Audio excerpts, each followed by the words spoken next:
Hi everyone, I'm back with another word from Father, and whew, um, this one's a little, it's uncomfortable for me because it's the way it, this was a dream I had last night, and or early this morning actually, and I was backstage, what looked like to be an auditorium, and I was getting ready to go on stage.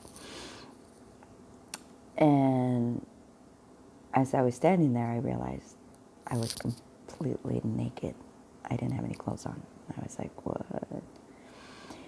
I could hear the announcer saying some really good things about me and my work and my character. And as I heard my name, I walked out on stage.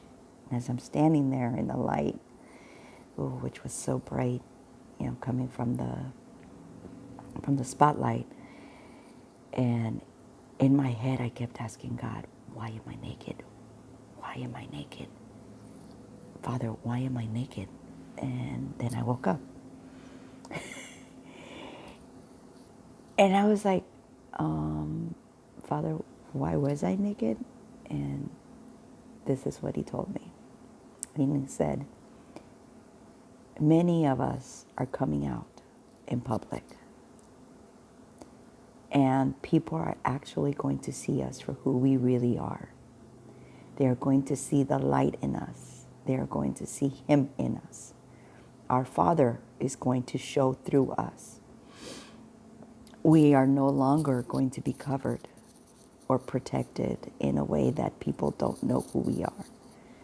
It is going to be very evident that we are God's children, that we are his forerunners, that we are the ones that are going to bring about the end, that we are his prayer warriors, that we will enter every area, every space the enemy has tried to keep us out of. No longer will he be able to keep us hidden behind cloak and dagger of evil. No longer is he going to be able to have his minions attack us openly and no one see it. We are no longer going to be hiding. We are going to be in the front of the public's eye. And what does that mean? That doesn't mean that every single one of us is going to be on TV. It doesn't mean that every single one of us is going to be in a public setting or a government setting. What that means is that the people around us are going to see us for who we truly are. The veil is coming down. A sister in Christ just posted a word last night about he's going to call. And another sister in Christ posted, you have to open each gift in order. And this is so their words are separate, but God linked to me all three of our words together this way. There was a video I did yesterday about doing the things that God has put in you to do. I had been procrastinating, taking things out of the back of my truck because I didn't see the point in pulling them out when I'm moving. I'm only going to put them right back in. And that wasn't the point. The point was there was something in those bags that I needed to go through and find. Something that I thought I left behind.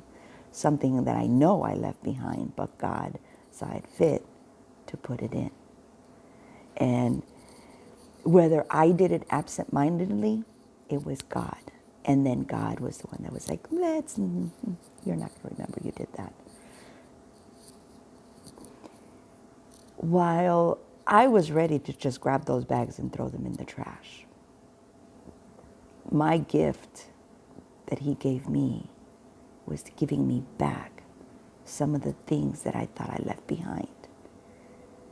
Because when I was in my wilderness, the fear that I had wasn't real. This fear had been given to me through witchcraft, through punishment, through bad talk, through thoughts of doubt, things that were done to me to put fear in me, to put fear in me so deep, so ingrained that I couldn't see myself without it. That I would cling to it like a badge of honor, like it. My fear was, even though it propelled me forward, it wasn't what God wanted for me, because that's not how He made me. Being a child of God, we all know that He does not give a spirit of fear. But that's exactly what they were trying to create in me. They were trying to create the type of fear that I would be afraid to leave my fear behind.